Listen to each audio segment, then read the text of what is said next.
Hello. As I said in the previous video, we are going forward with this Slav setup of the Grünfeld defense. So let's start with the game. So it's a game between Arthur Jussupow and with the white pieces. He's a very famous coach and wrote a series of excellent books with Mark Dvoretsky, and his opponent is also strong grandmaster Viktor Gavrikov. So d4, knight f6, c4, g6, knight c3, d5. So in this game they started with rook c1, castle, knight f3, but eventually c6 was played, e3. So in the previous video we looked at bishop g4, now we look at an interesting looking, a little bit weird looking move, bishop e6. Basically black's idea is to force white to make some decision with the c4 pawn. So it is under attack at this moment. In my opinion, the most challenging and probably best move in the position is to play knight g5. It looks very logical to hit that bishop. Bishop goes to f5. And here there are some differences compared to, for example, to normal bishop f5 or normal bishop g4 lines. Because in those cases we would, as it was seen in the previous video, we play queen b3. But here we play bishop e2. So why is that? The reason is this knight on g5 is not perfectly placed for the arising complications. So let's see, if queen b3, black does not have to take the time to play queen b6. That's the problem. Black can simply ignore the threat, knight b d7, queen b7, and it's very easy to fall for something like this with white because the refutation is anything but easy, but it's very, very nice and very Grünfeld-like refutation using the advantage of the development, playing e5 now. So breaking open the center, and after d5 playing knight h5, and everything is hanging and everything is coming basically. So starting from rook b8, rook takes b2, the knight on g5 is loose, knight takes f4 is an idea, knight can take on e5. I did not even highlight d4 is an idea to decoy this pawn from e3 and take the bishop for free. So it's already actually an advantage for black according to the computer. So this is not something we are looking for. So we don't play queen b3, since if we cannot take on b7, it's not so good. But instead we start with the bishop e2. So it's a very useful move. I mean, it's a very simple developing move, but it makes sure that this h5 square is under control and the knight is not going to bother our bishop on f4 at this moment. So queen b6. So the first moment why this game is very interesting, because if we understand that what happened in the previous game with this queen tension on b3 and b6, then simply we can conclude that we have to do something else than playing queen b3 here. Since if we play queen b3, so it's clear for us what we want to do. Take b6, take d5, isolate b pawns. But it's black's turn, and what black wants, I mean, exactly the opposite. So he wants perfect structure. He will take, and play knight a6. His structure is perfect, knight is coming to b4, and this is equality. So therefore we are not playing queen b3 in this position, but we protect the pawn from d2. So this is probably the best way to play with white. And black played now h6. It's also not so easy for black. So queen b6 we couldn't meet with queen b3, but you know, okay, this queen is attacking b2 pawn, but it's not like a brilliant queen on b6. So just when our queen goes to b3, it's a much stronger queen in general. So what is the problem? If black would continue the development in a normal way, knight b d7, knight b d7 should be a sign for you that, okay, if opponent plays knight d7, then we are looking for c d5 most of the time. And why is that? Because as long the knight is on b8, it is basically waiting for this. Just get rid of these arrows.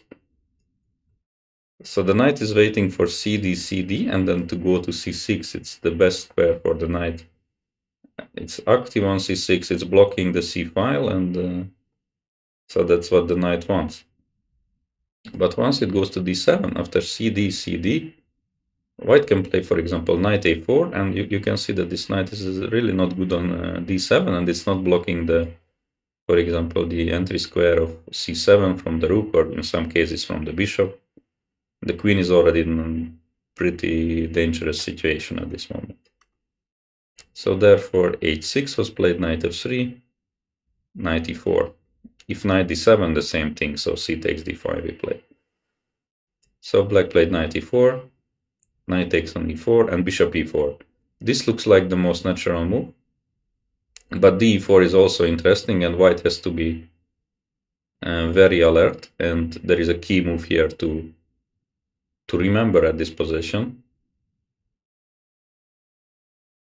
So probably it's not knight e5. I believe you can guess, because that would be too easy, but we need to play c5 intermezzo at this moment. Why is that? So if you play knight e5, black has the very strong c5 move, and our knight suddenly is, in a tricky situation. So, for example, a move like f6 is threatening to trap this knight, and it's absolutely not easy to figure out what is happening here. Black has good play.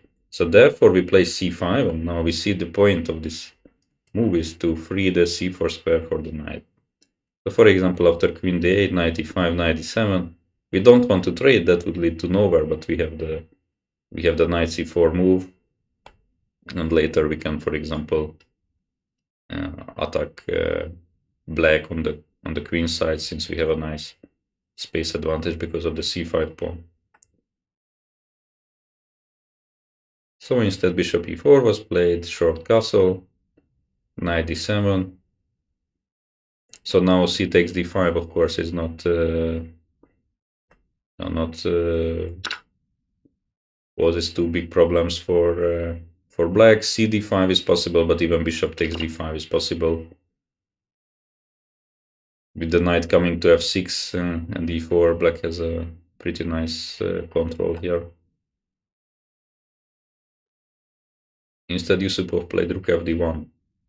And yeah, basically this we can say that this is the end of the opening stage of the game, and it doesn't look like that black has very big problems. And I had actually a very similar game recently in Italy. So the pawn structure was actually the same. And the problem is for black that, there are like 5 moves which all look the same, but it's somehow very hard to say a clear-cut plan or idea to execute for black. So black is so close to equality, but what to do exactly is very hard, and it's not easy to give a good advice. Okay, what is the problem? I mean, problem is that this bishop is not so good. So playing for e5 at some moment makes a lot of sense, but it's not so easy to do. And if not that, then okay, waiting. But yeah, waiting is never too easy. But yeah, so there are moves like a5 or bringing rooks to the center, but those are not completely equalizing. So white keeps definitely some pressure in the position. So in this game, black tried to do something else besides just waiting. So he played d takes on c4. There is also bishop f3 as an option, but it's not quite working. So it's a concrete try to equalize, but it fails to a nice intermediate move. So bishop f3. So there is pressure on d5 now. D takes on c4, rook c4, and d5. This is the idea. So for example, if now d takes e5, knight e5 happens, bishop e5, I mean, it's a double attack, right, on the rook and the bishop, so we have to take, kind of, and after bishop e5, it's pretty much players can shake hands. It's just a completely equal position. But the problem with e5 is that white has this nice move rook b4. And if queen a6, then d e5, knight e5 is not a tempo anymore, and we just remove the bishop, and with the pair of bishops and black's queen in pretty dangerous and bad position. Let's say after b3, b5, b3, with a4 coming very soon, or queen c2. Also, white has the d5, so it's a very bad position for black.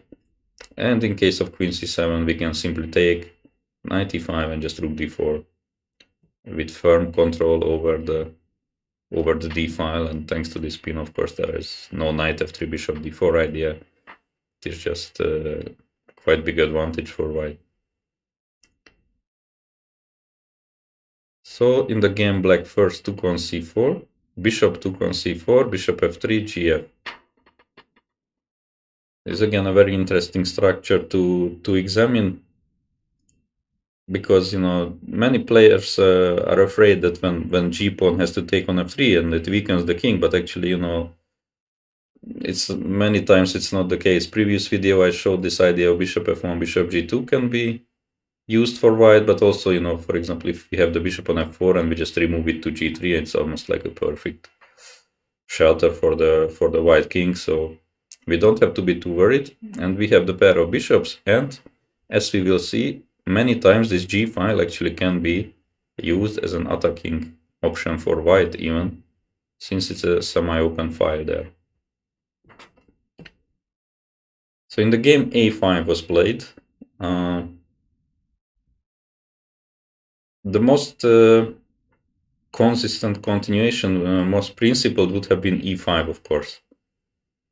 So just try to open the diagonal for the bishop, but yeah, it was extremely risky, and I believe rightly avoided by black. So d takes e5. Now the knight takes. Bishop takes e5. Bishop e5. And yeah, such position would be, as I said earlier, like pretty much nothing if this pawn is on g2. But now it's a whole different ball game, because this pawn can go to f4, maybe sometimes to f5. And this g6 pawn can be a target after king h1, rook g1. So basically here, as the rule is saying that the opposite colored bishops are favoring the attacking side, and it's definitely white who is attacking here. So look at this move, queen c2, immediately trying to make use of this pin on the king. So now queen g6 is a threat, king g7, and now the rook is coming to the 7th rank. So let's say queen takes on b2, and even the trade is good for white. Let's say bishop b2, rook c2, bishop a1. White just takes on b7, and this position is horribly unpleasant. Of course, without rooks, draw straight away. But with rooks on the board, this pawn under attack, potentially we remove the bishop attacking this pawn. This pawn is also an issue. There is no job for this bishop on a1, so that's the real problem. This opposite colored bishops. That's why this light squared bishop is basically putting huge pressure on f7. The counterpart cannot do much. So it was not an easy position for black. So instead he played a5, but of course it's in this case it's clear that black did not manage to equalize. White has the bishops and control over the center, and we will see how it continues. So queen c2, again a nice move to get this tempo on the pawn. e6 and king h1. So Jussupow is immediately using this fact that the g file is there for the rooks. Black played rook d8 and rook g1. Now this is a very natural move, and basically almost like a tempo we can play. So like, what could be more natural? I mean, this is what we wanted, but actually here Somewhat surprising tactical idea was missed by both players. So this bishop takes e6 move was working. The point is that after f e6, queen g6. So we already have 2 pawns. This is hanging. This is hanging. Knight f8 has to be played, and queen g4. And with this simple rook g1, bishop h6, black cannot do anything. Or even sometimes bishop e5. And this kind of highlights, this queen b6 move. What I said in the opening, that okay, it comes with the tempo and so on, but the queen can be sometimes really far away, and now the bishop is doing an amazing job of don't letting this queen back to the defense. So it looks a little bit slow, but again, computer is saying that it's completely over, and yes, once we make a few moves ourselves, we also understand that because of the spin and not enough pieces protecting the king is just over. So this bishop e6 was already actually winning. So therefore, probably some move like rook fe8 was a better choice for black, but position remains difficult. So rook d8, rook g1 was played, knight f8, bishop b3, queen b5. Black is trying to play a4, but white prevents, obviously. Queen b4. And now a nice move, a very strange prophylactic move of some sorts, rook g4. So not only white wants to double on the on the g file, but also not just putting the rook to g2 or g3, but just in case if black is thinking about some c5 or e5, it's good to see that queen on the fourth rank. So it's a pretty classy move, I would say. Rook c8, bishop g3. So now that queen is even more visible. It went away, queen b6, logical, and h4. So now white has ideas of playing h5 and putting pressure on the g6 pawn, and if it comes to g5, then also f4 is there, so attack is really going on. h5, rook g5, bishop f6. So it looks like that black manages to survive here, because okay, now the rook has to go away. So rook cannot stay on the c file. On the g file, it goes to c5. But of course, I mean, there is another rook, so that can be used for the attack. There are also ideas simply to play some queen c3 and put pressure on a5. And black did not solve the problems despite this rook being on c3. Here black played a losing move, which really doesn't look like a losing move, but it has a spectacular punishment. He played bishop e7. So basically, now white has two choice, like either to sacrifice the exchange or go back to c3 with the rook, because if he goes to e5, then bishop f6 is coming. Rook e4 looks very clumsy in that case. Rook e5, bishop d6 is also possible, and something like that would be just amazing for black to trade bishops. So it's a very understandable move, and if a rook goes back to c3 once again, it's just good for black, but an amazing move came. Rook takes on h5. So the position is very similar to the previous one when this rook h5 was not working here. But once the bishop is on e7, this is just coming with a huge force. So the thing is that this defender, the key defender of black's king, is even further away with one move, and that's enough. So the queen is again out of the game thanks to this bishop. The rooks are doing nothing, I mean, to help the king, so it's the knight and the bishop which somehow should protect. And black and white is coming with both bishops, queen, and rook, so it sounds like some some disadvantage for black. So rook g1 was played. Bishop c7, for example, one of the discovered checks in the position, and knight g6. So in case of king h8, basically it's a kind of forced checkmate. So bishop e5, f6, and then nice move, bishop takes e6. Rook g8 is a mate threat now, so the bishop has to be taken, but the queen is coming, and now, black can choose which checkmate he wants to allow. Like all of these are possible depending on black's next move. So it's not good. But knight g6, and now the other sacrifice, which is completely breaking black's defenses, is bishop takes e6. So very nice. Really, both bishops, rook, queen. Black is helpless against this attack. So let's see the most obvious, that if he takes this, then queen g6, king goes to the corner, then bishop e5 is a mate. King goes to f8. Pretty much any move wins, but let's say bishop c7 is the easiest. So black is losing the queen or getting checkmated, but most probably both. So if king goes to f8, then simply queen f5. Unstoppable. Mating ideas. So Gavrikov went king h7. And not even bishop f7 now, but queen f5 is even stronger. So with ideas of taking on h5 or taking on f7. Simply black's pieces are not in time.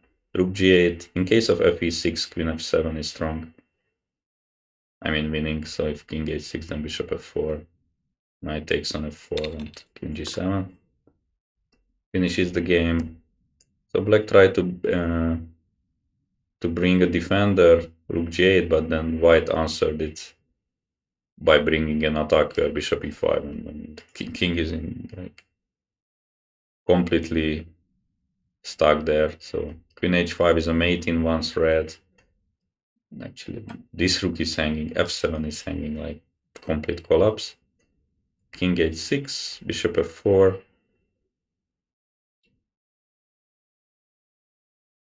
And yeah, wherever the king goes, it's over. He went to h7, g7 would have been made in the following way, like queen h5. Of course, rook g8 also not bad. He went to h7 and then queen h5, king g7, bishop h6. So if the king comes forward to f6, then just queen f5 is made. And if king goes to the h file, then this typical checkmate of bishop f8 would have happened. So very, very nice attack, basically almost out of nowhere, but really nicely executed by Jussupow. So just to summarize things, that when the knight is on g5, we have to be a little bit more careful about this queen b3, because black can ignore the threat on b7. And when queen b6, we really have to understand this nuances when there is the queen on b3, b6. At what do we want, what opponent wants, and then recommend this queen d2. And yeah, it was also like kind of interesting to see this pawn structure, that rather than weakening the white king, it was rather useful for white to have this double depth pawns and to attack on the g file. And yeah, it was just a nice bonus that Jussupow played this amazing rook sacrifice in this game. All right, so I hope you like this video. Subscribe, share, like it, the usual things. If you like these openings, as I said in the previous video, the course is for sale at this moment for 5 or 6 more days, I believe. So you can also check out. You will find all the information in the description. And see you soon with a new video.